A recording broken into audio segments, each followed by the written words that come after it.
वजूद जन से है तस्वीर कायनात में रंग, इसी के साज से है जिंदगी का सोज़े दुरूद।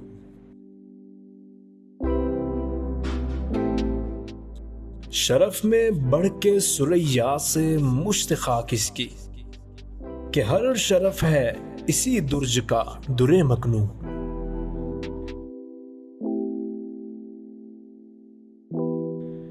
मकाले माते फला तू न लिख सकी, लेकिन इसी के शोले से टूटा शरारे अफलातून।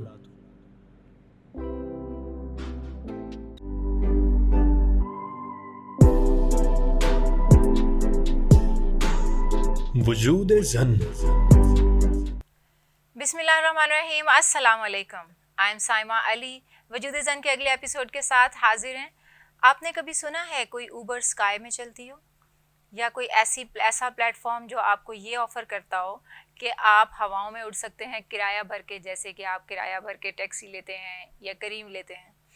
अगर नहीं सुना तो अब आप ज़रूर सुनिएगा और ज़रूर इसको सर्च कीजिएगा, क्योंकि ये स्टोरी है एक यंग गर्ल की, एक 22 साल लड़की जिसको बताया गया कि तुम्हें कैंसर है और ज़्यादा अरसा ज़िंदा नहीं रह सकती। तो उन्होंने एक बिल्कुल यूनिक आइडिया पे काम करना शुरू कर दिया, और वो यूनिक आइडिया था जेट सेट गो का। और इसके तहत उन्होंने दुनिया की पहली, अपने बीइंग फीमेल, ऐसी पहले प्लेटफॉर्म को डिज़ाइन किया जहां पर आप एयरक्राफ्ट और जेट जो हैं वो किराए पे ले सकते हैं। भोपाल में पैदा हुई हैं ये, और इनका नाम है कानिका टेकरवाल, और ये इस वक्त ऊबर इन द स्काई के नाम से काम कर रही हैं और बहुत ही कमाल काम कर रही हैं। अपने इस सारे ट्रीटमेंट के सफ़र में जिस तरह उन्होंने अपने बिज़नेस को संभाला, उसके साथ साथ वो कहती हैं कि मेरे बिज़नेस की इस अपॉर्चुनिटीज़ ने और इस मेरे यूनिक आइडिया पे काम करने ने मुझे सिखाया कि अब मैं दुनिया में कुछ भी कर सकती हूँ। बहुत ही कमाल खातून है, बहुत एनर्जेटिक है, और जो फोर्ब्स मैगज़ीन के सफ़े पे जो 30 साल से कम उम्र यंग एंटरप्रेन्योर्स हैं उनके एक जगह पर वह पब्लिश हो चुकी हैं। आप ज़रूर इनके बारे में पढ़ें, सर्च करें, क्योंकि ऐसी बहुत सारी ख़वातीन हमें बहुत ज़्यादा एनर्जी भी देती हैं और नए आइडियाज़ के साथ जुड़ने का मौका भी देती हैं। तो हमारे इर्द गिर्द जो लोग मौजूद हैं, हम उनको आपके पास ज़रूर लेकर आते हैं, जो कुछ भी एम्बिशन रखते हैं और कुछ ऐसा काम भी करना चाहते हैं ज़िंदगी में जिसके लिए हम हमारी और आपकी ज़रूरतों में कहीं ना कहीं कुछ उनकी तरफ से कंट्रीब्यूशन आ जाए। हमारे साथ आज मौजूद हैं हमारे इस प्रोग्राम में यंग साइकोलॉजिस्ट, और इनका नाम है नवीरा उबैद काजी। नाम भी डिफरेंट है ना, जैसे पहली वाली का था, तो इसीलिए मैंने आज इनके साथ इस स्टोरी को ऐड किया। ये हमारे इंस्टीट्यूट ऑफ सदर्न पंजाब के शोबा नफ्सियात में पढ़ा रही हैं पिछले 2 साल से, लेकिन उसके पहले का भी इनका एक्सपीरियंस है।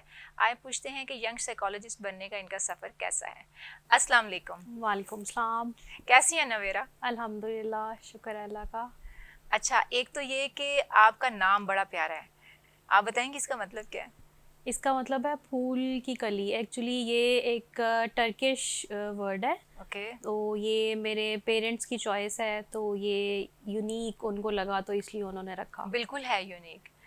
तो ये सिर्फ आपका ऐसे नाम है या बाकी भी सिबलिंग्स के इसी तरह यूनिक? नहीं, बाकी सिबलिंग्स के एज सच बहुत कॉमन नेम है। मेरी 3 सिस्टर्स हैं बड़ी, और मैं सबसे छोटी हूँ, तो उनके कॉमन ही नेम्स हैं, बस डिफरेंट जो है वो मेरा ही है सिर्फ। ज़बरदस्त। और क्या आप अपने बहन भाइयों से मुख्तलिफ भी हैं ज़्यादा? जैसे होता है ना, कुछ सेम तरह के करैक्टरिस्टिक्स होते हैं। मुख्तलिफ मुझे लगता है मैं मुख्तलिफ इन अ सेंस ऐसे हूँ, वैसे तो हर इंसान ही दूसरे से डिफरेंट होता है, साइकोलॉजी भी ये कहती है। बिल्कुल। लेकिन ऐसा है कि मुझे ये लगता है मोस्टली घरों में जो छोटे बच्चे होते हैं ना, वो थोड़े प्रॉब्लमैटिक या पैम्पर्ड या इस तरह के होते हैं। लेकिन मैं शुरू से ना, मैं थोड़ी डिफरेंट थी। मैं बचपन में I was a very reserve child, और मैं सिर्फ पढ़ने लिखने तक अपना ध्यान रखती थी। अच्छा। मैं बहुत ज़्यादा शरारतें भी नहीं करती थी, सिर्फ बस पढ़ाई लिखाई, अपने काम से काम रखा। और हमारे मेरी मदर जो है वो भी जॉब करती थी, मेरे फादर भी प्रोफेसर होते थे उस टाइम। अब तो खैर दुनिया से भी चले गए, रिटायर्ड लाइफ उन्होंने गुजारी ऑलमोस्ट 10 ईयर्स। तो हमारे घर का पैटर्न ऐसा था कि हर चीज़ बहुत ज़्यादा ऑर्गेनाइज थी, तो शायद उस सेटअप ने मुझे हमेशा से ऐसे रखा कि मैं कभी बहुत ज़्यादा पैम्पर्ड और उस तरह से नहीं थी। अब जैसे जैसे मैं बड़ी होती गई, मुझे लगता है वो डिसिप्लिन जो है, वो डिसिप्लिन भी मज़ीद डिसिप्लिन होता गया मेरे अंदर। और मुझे लगता है कि मैं इस तरह से डिफरेंट हूँ अपने सिबलिंग से कि मैं थोड़ी ज़्यादा रिजिलियंट हूँ, मैं इजीली कोप कर जाती हूँ सिचुएशंस के साथ। अच्छा, according to the time and situation मुझे लगता है कि मैं मैनेज कर लेती हूँ। ज़बरदस्त। सारी क्वालिफिकेशन जो है वो आपकी मुल्तान से ही जी, है, थ्रू आउट। तो स्कूल, कॉलेज, यूनिवर्सिटी कहाँ ज़्यादा मज़ा आया पढ़ने में? मुझे यूनिवर्सिटी लाइफ मैंने अपनी बहुत इन्जॉय की बीएस में। मतलब मैं बहुत ज़्यादा पढ़ने वाली आप कह लें कि नहीं थी, लेकिन ये है कि मैं पढ़ती थी, और मैं जब पढ़ती थी तो मैं अच्छा पढ़ लेती थी। सही। वो वाला टाइम ये है कि हमने फ्रेंड्स के साथ हमने बहुत ज़्यादा इंजॉय भी किया, क्लासेस बंक भी की, और मुझे लगता है कि मैंने अपना वो बीएस का 4 इयर्स का जो टाइम पीरियड है ना वो बहुत इन्जॉय किया। ज़बरदस्त। मेट्रिकुलेशन के बाद मैंने एफएससी की प्री इंजीनियरिंग में, फिर मैंने बीएस किया हुआ है अप्लाइड साइकोलॉजी बीजीयू से। तो वही मैं उस टाइम की बात कर रही हूँ कि वो मैंने अपने उस टाइम को बहुत एंजॉय किया, और ये मतलब बहुत ब्यूटीफुल मेमोरीज हैं उस टाइम ज़बरदस्त। की। ये बताएं, ये ट्विस्ट क्यों है ये वाला कि आपने प्री इंजीनियरिंग की और फिर उसके बाद आप चली गई साइकोलॉजी की फील्ड में? ये अपनी चॉइस थी या पेरेंट्स ने या कोई इंस्पिरेशन थी? एक्चुअली ऐसा है कि मुझे ना बचपन से ही ना आप कह लें कि बायो और बायोलॉजिकल साइंसेज में ना बिल्कुल भी इंटरेस्ट नहीं था। अच्छा। जैसे बचपन में होता ना, टीचर कोई ड्राइंग स्केचिंग हाँ, वगैरह की क्लास बिल्कुल। होती है, तो मेरी बड़ी सिस्टर्स होती थी, मैं उनसे बनवा लेती थी, ठीक है, तो ठीक मैं है। वो काम चला लेती थी। समहाउ मैट्रिक तक तो ये काम चल गया। हाँ। अब मैट्रिक में ना मैंने अपने पेरेंट्स को स्ट्रेट अवे कह दिया कि भाई मैं आगे जो हूँ ना, मैं बायो नहीं पढ़ सकती, मतलब मैं पढ़ ही नहीं सकती, तो मैं आगे सही। कैसे चलूँगी ना। सही। तो हमारे पेरेंट्स ना मेरे बहुत जो है वो ब्रॉड माइंडेड थे, और उन्होंने कभी मतलब अपने डिसीजंस जो है ना वो इम्पोज नहीं किए बच्चों पे। तो मैंने अपने फादर को कहा, तो उन्होंने कहा ठीक है बेटा, आपने रखनी है आप ना रख लो, बस पढ़ लो, जो कुछ फील्ड भी आपने पढ़ लो। रखनी है अपनी मर्जी से पढ़ लो। सही लेकिन है। ये है कि आप पढ़ लो, चलो ना, अगर पढ़ना चाहती हो तो ऐसे कर लो। सही। फिर मैंने एफएससी की। हालांकि लोग कहते हैं कि मैथमेटिक्स बहुत मुश्किल है, हाँ। लेकिन उस टाइम में शायद वो मेरा माइंडसेट ऐसा था, मैंने वो समहाउ वो पढ़ लिया।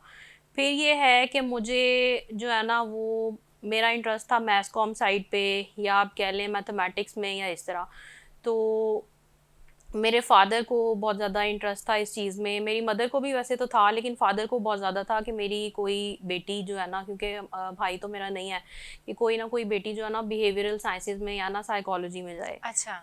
तो वो एक्चुअली उस टाइम ये था कि मेरे फादर ने भी मुझे अप्लाई करवाया, तो इधर भी और बीजीयू में ना काफ़ी डिपार्टमेंट्स में मैंने 3-4 जगह अप्लाई किया। तो फिर ना मतलब मैंने अपने फादर से जब पूछा, तो उन्होंने कहा कि बेटा आपकी मर्ज़ी है, जो भी आप कर लो, लेकिन मेरी ख्वाहिश है कि आप ऐसे पढ़ लो। तो सही। शायद मैंने वो अपने फादर की एक ख्वाहिश का मान जो है वो रख लिया। तो मज़ा आया फिर तो मुझे उसको? ये है कि फिर आहिस्ता आहिस्ता मुझे फिर उसमें इंटरेस्ट डेवलप होता गया, और मुझे मज़ा आया, और फिर मुझे लगा कि साइकोलॉजी तो बहुत मज़े का सब्जेक्ट है, बहुत सही। इंटरेस्टिंग है, और फिर आहिस्ता आहिस्ता मेरा उसमें इंटरेस्ट जो है वो बनता चला गया। सही। दिस इज़ हाउ सही। तो आई अच्छा, ये स्टार्टेड बताएं कि स्पोर्टी साइकोलॉजी। थी, मतलब गेम्स वगैरह खेलना नहीं, या को नहीं, करिकुलर नहीं, एक्टिविटीज नहीं, में? नहीं, बिल्कुल भी कभी नहीं। मैं बस थिएटर, कभी पढ़ाई लिखाई डिबेट्स? तक बस महदूद रहती थी। अच्छा। और फ्रेंड सर्कल बहुत बड़ा है आपका, दोस्त नहीं, बनाती हैं? फ्रेंड सर्कल मैं बहुत चूज़ी हूँ। ओके। फ्रेंड्स में मैं बहुत चूज़ी हूँ, मेरी सिर्फ 2 ही फ्रेंड्स हैं जो बचपन से हैं। और ये है कि मतलब मैं फ्रेंडशिप्स मैं करती हूँ, लेकिन मैं बहुत ज़्यादा डीप लेवल की फ्रेंडशिप जो है ना वो नहीं करती। सही। मेरी नेचर ऐसी है। सही। सही। तो आप ये बताएं कि जब आप ये सब और जो फंक्शंस हो रहे हो, एक होता है कि फंक्शन करने वाले लोग होते हैं मतलब यूनिवर्सिटीज़ में, और दूसरे होते हैं जो ऑडियंस होते हैं। तो आप ऑडियंस थी कि जी, नहीं? जी, अच्छी जी। ऑडियंस थी? जी, जी, जी, अच्छी या ऑडियंस थी। सीटियां बजाना, तंग नहीं, करना? नहीं, नहीं, नहीं, अच्छी ऑडियंस थी। अच्छा, आपको अच्छा लगता था फंक्शंस अटेंड जी। करना? आप अपने कैंपस लाइफ में कॉन्सर्ट सम्मा अब्बा से झूठ बोल के अटेंड किए हैं आपने? कैंपस लाइफ में ऐसे किए हैं कि नहीं, झूठ नहीं कहना चाहिए।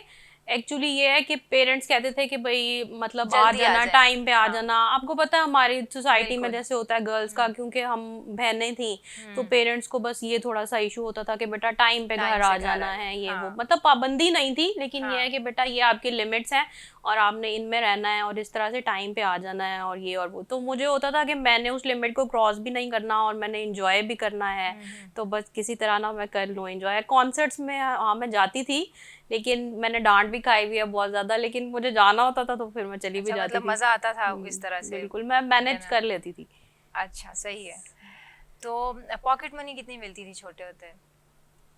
पॉकेट मनी मैं क्योंकि घर में सबसे छोटी थी, तो सबसे ज़्यादा मुझे मज़े के ऐसे हैं। था कि मतलब मैं मदर और फादर से ना अलग अलग मिलती थी, क्योंकि मेरी मदर भी जॉबियन थी, फादर भी जॉबियन थे। तो वो आपको पता है, जब घर में दो अर्निंग हैंड्स होते हैं तो और तरह का एनवायरनमेंट होता है। तो ये है कि मतलब मैं अलग अलग मिलती थी। मुझे थोड़ा सा बेनिफिट इसलिए होता था कि मैं फिर दोबारा भी ले लेती थी, मुझे कोई चीज़ लेनी होती थी तो मैं छोटी थी तो मैं थोड़ा सा इस चीज़ का एज भी ले लेती थी। सही। लेकिन ये है कि मतलब जितने भी ज़रूरत होती थी उस हिसाब से पॉकेट मनी तब तो अच्छी होती थी। फाइनेंशियल मैनेजमेंट हाँ जी, आपको हाँ आती जी, थी कि मैंने कुछ अल्हम्दुलिल्लाह। चीज़ें पैसे जोड़ के फलां जी, चीज़ लेनी है। अल्हम्दुलिल्लाह फाइनेंशियल मैनेजमेंट में बहुत अच्छी कर लेती हूँ हमेशा से ही। ज़बरदस्त ज़बरदस्त, ये तो बड़ी ज़बरदस्त बात है। जी मैम नवेरा से हम अभी पूछेंगे इनके करियर के कुछ एक्सपीरियंसेस, लेकिन इस ब्रेक के बाद।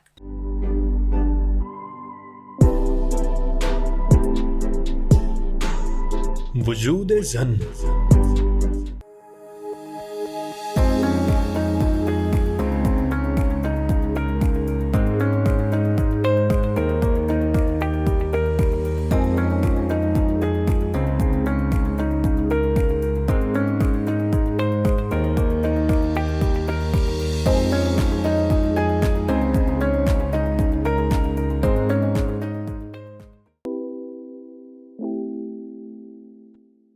वजूद जन से है तस्वीर कायनात में रंग, इसी के साज से है जिंदगी का सोज़े दुरूद।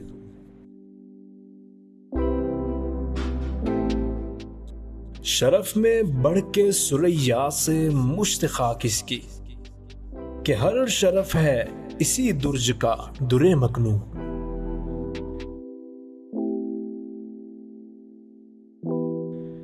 मकाले माते फला तू न लिख सकी, लेकिन इसी के शोले से टूटा शरारे अफलातून। वेलकम बैक नाजरीन। वजूद जन में आज एक खुशबूदार प्यारी सी कली की प्यारी सी मुस्कुराहट से जगमगाहट हो रही है, और वो है मैम नवेरा। जी मैम नवेरा, तो इतनी स्माइलिंग जो हैं टीचर हों तो एक्सपीरियंसेस तो स्टूडेंट्स के भी बड़े अच्छे होते हैं। फिर यहाँ भी आपने आईएसपी ज्वाइन करने से पहले भी आपका एक्सपीरियंस है, तो ये कैसा टीचिंग की तरफ आने का एक्सपीरियंस कैसा है? और ये भी डिसीजन खुद लिया, क्योंकि क्लिनिकल साइकोलॉजी करने के बाद हम मोस्टली लोग क्लिनिकल साइकोलॉजिस्ट बन जाते हैं, आपने उसको परस्यू नहीं किया, तो क्यों परस्यू नहीं किया? परस्यू इसलिए नहीं किया क्योंकि मेरी मदर भी जो है वो बाय प्रोफेशन जो है वो टीचिंग में ही थी। ओके। प्रोफेसर थी मेरी मदर भी, ठीक है, अब वो रिटायर हो चुकी हैं। और फादर भी जो है वो मेरे टीचिंग में ही थे। तो मुझे, और मेरी एक सिस्टर भी जो है वो गवर्नमेंट जॉब करती हैं टीचिंग में ही। तो और मेरी फैमिली में और भी बहुत सारे मेरे पेरेंट्स की जनरेशन की, मेरी जनरेशन के लोग हैं जो टीचिंग और मेंटोरिंग से ही जिनका जो है वो एसोसिएशन है। तो मुझे लगता है कि मैंने अपने इर्द गिर्द ये चीज़ देखी है, तो मुझे उससे एक सेटअप से मैं फैमिलियर थी। और बस और ऐसा कोई रीज़न थी नहीं थी। और मुझे लगता है कि क्लिनिकल साइकोलॉजी ज़रूरी नहीं है कि आप क्लिनिक में ही जाएं, आप उसको डेली लाइफ में भी उसकी इम्प्लीकेशन कर सकते हैं। आप साइकोलॉजी ऐसी नहीं है कि आप उसको पढ़ें और आप सिर्फ क्लिनिक में ही जाके जो है वो बैठे। मुझे लगता है कि आप डेली लाइफ में और डे टू डे इंटरेक्शंस में भी उसको बहुत अच्छी तरह जो है वो यूज़ कर सकते हैं। आप लोगों के बिहेवियर समझ सकते हैं, अपने बिहेवियर समझ सकते हैं, रिलेशनशिप मैनेजमेंट कर सकते हैं, चीज़ों के साथ कोप कर सकते हैं। आपको लगता है अपने लाइफ में आने वाले चैलेंजेस के साथ आप कोप कर सकते हैं। तो आपको लगता है कि ये चीज़ें अब आप बेहतर डील कर लेते हैं? मुझे लगता है कि मेरे अंदर चेंज आई है साइकोलॉजी पढ़ने के बाद। I think so. आप बेहतर गाइड करती हैं लोगों को और बेहतर अपने लिए भी गाइड बनती हैं। जी, मुझे लगता है कि मैं कहीं ना कहीं लोगों को ह्यूमन होने का मार्जिन दे देती हूँ, या मैं उनको अंडरस्टैंड करती हूँ। मुझे लगता है कि मतलब बहुत गुस्सा नहीं करती किसी की गलतियों पे और उन्हें जल्दी माफ़ कर देती हैं? कह सकते हैं माफ़ कर देती हूँ, लेकिन यह है कि मैं भूलती नहीं हूँ। मैं अकॉर्डिंग टू द सिचुएशन माफ़ कर देती हूँ, और मुझे लगता है कि माफ़ कर देना चाहिए। बट मुझे ये भी लगता है कि आपको अपने एक्सपीरियंसेस से लर्न भी करना चाहिए। बिल्कुल बिल्कुल, वो एक लर्निंग होती है जो आपको याद रखनी चाहिए। सही। कोई हैप्पी मोमेंट शेयर करें आप अपना, जिसमें ऐसे लगा हो कि ज़िंदगी का इससे ज़्यादा खूबसूरत पल नहीं आ सकता। हैप्पी मोमेंट मेरा, मुझे लगता है कि डे टू डे लाइफ में हमारी छोटे छोटे जो चैलेंजेस होते हैं वही इंसान के डेली हैप्पी मोमेंट्स होते हैं। और मुझे लगता है happiness is yet to come, daily Okay. आपको लगता है कि आप आज मुझे लगेगा कि मैंने ये काम कर लिया और मैं बहुत खुश बहुत हूँ, खुश हूँ। लेकिन फिर 2 दिन बाद मुझे लगेगा कि नहीं, खुशी तो कुछ और है, फिर मुझे 1 दिन बाद लगेगा नहीं, वो तो कुछ और है। तो मुझे लगता है कि हैप्पीनेस इज समथिंग जिसको इंसान सारी उम्र ही सीख करता है, और ख्वाहिश की तो कोई हद नहीं है। बिल्कुल। कोई ऐसा चैलेंजिंग टाइम जिसमें कोप अप करने में बाकायदा मेहनत करनी पड़ी हो आपको और उसमें कुछ लर्निंग हुई हो, वो कोई शेयर वो करें? तो देखें सबकी लाइफ में ही होता है। रिसेंटली मेरी लाइफ में चैलेंजिंग टाइम ये था कि लास्ट ईयर सितंबर में माय फादर डाइड, और वो बिल्कुल ठीक थे, बीमार भी ऐसा नहीं थे, मतलब डायबिटीज़ थी उनको और एजिड थे। तो लेकिन ये है कि ऐसा वो बीमार नहीं थे, मतलब बिल्कुल ठीक ठाक थे। और एक दिन मैं जॉब से घर गई तो शाम को ही बस उनकी तबीयत ख़राब हुई। फिर उन मतलब थोड़ी बहुत जैसे उनको शायद वो हार्ट का कोई उनको इशू हो रहा था, लेकिन वो बता नहीं पाए। फिर इसी तरह से ही वो टाइम गुजर गया और ये वो, और मतलब समहाउ उसी तरह उसी रात को ही बस फिर उनकी सुबह नहीं हुई और वो उसी रात ही उनकी डेथ हो गई। और 2 महीने ऑलमोस्ट मैं सो नहीं सकती थी, और मुझे अपने फादर का वही लास्ट वाला जो मैंने उनको देखा था, मुझे वही बिल्कुल जो है वो नज़र आता था।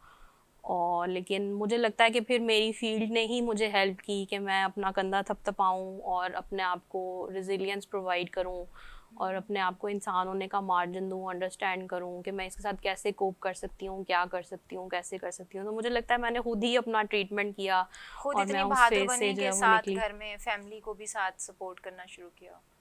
Support in a sometimes sense moral support, financially तो अल्हम्दुलिल्लाह हमें ऐसा कोई वो इशू नहीं है। मोरल तो सपोर्ट।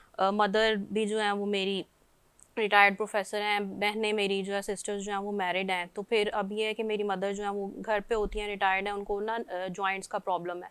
तो घर के जैसे चीज़ें वगैरह आपको पता है मैनेज करनी होती हैं, बहुत सारी छोटी बड़ी चीज़ें होती हैं, तो फादर के बाद वो सब कुछ मैं ही करती हूँ। तो वाओ। मुझे लगता है कि मुझे शायद मेरी फील्ड ने इतनी स्ट्रेंथ दी है कि मैंने अपने उस लॉस को जो है, अब देखें लॉस तो रहता है, बिल्कुल। उसका तो कोई वो नहीं है ना, आप उस खला को आप पुट तो नहीं कर सकते।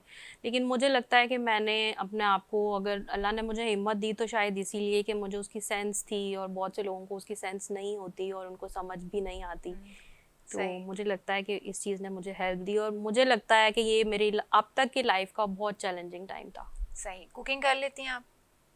कुकिंग नहीं, मैं बस इतनी कर लेती हूँ कि मैं खुद खुद खा सको। खा सकती हूँ, लेकिन मुझे शौक है खाने का बहुत ज़्यादा। मुझे अच्छा। ऐसे शौक है कि कोई बहुत अच्छी सी डिशेस मेरे आगे ला के रख दे और अच्छा। वो मैं खा के कहूँ कि ये बहुत अच्छी है, और दिस एंड दैट, बस सिर्फ इस ओके। हद तक। ओके, जबरदस्त। ये भी बहुत अच्छा शौक है। कुछ लोगों को बनाने का होता है, कुछ खाने का होता है, बैलेंस होता है ये लाइफ में। बिल्कुल ऐसे ठीक ही है, है, बस अगर मुझे सब बनाते खाने ही का है। रहते तो खाता कौन? हाँ बिल्कुल ऐसे ही है, और आजकल इतने रेस्टोरेंट्स हैं, होटल्स हैं, तो बंदा फिर खुद क्यों बनाए, बस जो आपका दिल करे आप मंगा लो। सही है। बस अपने अपने जितना तो हर इंसान को आता ही है। सही। बस मेरा इतना है कि अगर मैं अकेली रहूँ ना तो मैं भूखी नहीं रहूंगी, मैं कुछ ना कुछ खा के गुजारा कर लूंगी। अच्छा, ठीक है, ज़बरदस्त। अच्छा नवेरा, अभी जो है, क्योंकि आपका एक पूरा एक जर्नी है, आपका एक एक्सपीरियंस है आईएसपी के साथ भी और टीचिंग का भी, कुछ हमारे जो स्टूडेंट्स हैं स्पेशली, और अगर कोई आपकी फील्ड में आना चाहे बीइंग साइकोलॉजिस्ट, आप उनको क्या सजेस्ट करेंगी? आपकी तरफ से ये एडवाइस इस कैमरा के थ्रू जाएगी, तो आप कैमरा में अपने स्टूडेंट से बात कीजिए। मैं स्टूडेंट्स को ये कहना चाहूँगी कि मतलब फील्ड तो आप लाइफ में कोई भी चूज़ कर सकते हैं, लेकिन एक्चुअल इंसान का एम ये होना चाहिए कि आप अच्छे इंसान बने। जब आप अच्छे इंसान बनते हैं ना, तो अच्छे इंसान का स्कोप जो है वो हर फील्ड में होता है। और मोर ओवर ये कि आजकल की जो जनरेशन है, आई पर्सनली फील कि उसमें मोरालिटी का थोड़ा सा लैक है। ठीक है, तो मुझे लगता है कि स्टूडेंट्स को या हमें एज अ जनरेशन उस चीज़ पे भी थोड़ा सा वर्क करना चाहिए। बाकी ये है कि साइकोलॉजी अगर हम ऑप्ट करना चाहते हैं तो उसमें ये है कि पहले हमें अपने अंदर एक अवेयरनेस क्रिएट करनी होगी कि ये फील्ड बहुत ज़्यादा इंपॉर्टेंट है। अभी भी अगर हम देखें तो पाकिस्तान में इसकी इतनी ज़्यादा अवेयरनेस नहीं है। अगर आप अभी भी कुछ लोग ऐसे हैं, कुछ फैमिलीज ऐसी हैं जिनको आप बताते हैं तो वो कहते हैं कि इसकी क्या ज़रूरत है, वाई दिस फील्ड। नहीं, ऐसा नहीं है। ऐसा नहीं है कि आप सिर्फ पागलों का ही इलाज करते हैं या आप सिर्फ क्लिनिक्स में ही जाते हैं, या आपको डे टू डे लाइफ में भी बहुत ज़्यादा हेल्प देती है। मेरा अपना पर्सनल एक्सपीरियंस ये है कि साइकोलॉजी बहुत अच्छी फील्ड है और आपको इसको चूज़ करना चाहिए और इसके साथ जाना चाहिए। Thank you. Thank you Navera, it's really brilliant moments with you. आपके साथ थैंक मज़ा भी यू। आया बात करके, और आपकी थैंक स्माइल से यू। तो मुझे और सेम भी हेयर, ज़्यादा सेम बहुत हेयर। मज़ा आया। इंशाल्लाह ताला आपके अचीवमेंट्स आगे, आप जो करियर अपना पीएचडी की तरफ परस्यू करेंगे उसको हम देखेंगे और इंशाल्लाह ताला बहुत कामयाब रहेंगी इंशाल्लाह। Thank you. वेलकम जी। नाजरीन, आज आपने प्यारी सी मुस्कुराहट वाली प्यारी सी कली नवेरा से की बातें सुनी और इन्होंने बहुत अच्छी बात की कि जो भी ज़िंदगी में आप बनना चाहते हैं उसके लिए सबसे ज़्यादा इंपॉर्टेंट मोरालिटी है। तो अपने अखलाक को बेहतर बनाइए, क्योंकि हुस्न सलूक ही याद रहता है, आपकी डिग्रियां कभी याद नहीं रहती लोगों को। अल्लाह ताला आपको हमेशा बहुत खुश रखे और इसी तरह खुशियां बांटने वाला बनाए। साइमा अली को आज के प्रोग्राम से इजाज़त दीजिए, इंशाल्लाह फिर मुलाकात होगी। तब तक के लिए अल्लाह हाफिज़। पाकिस्तान जिंदाबाद, ISP पाइंदाबाद।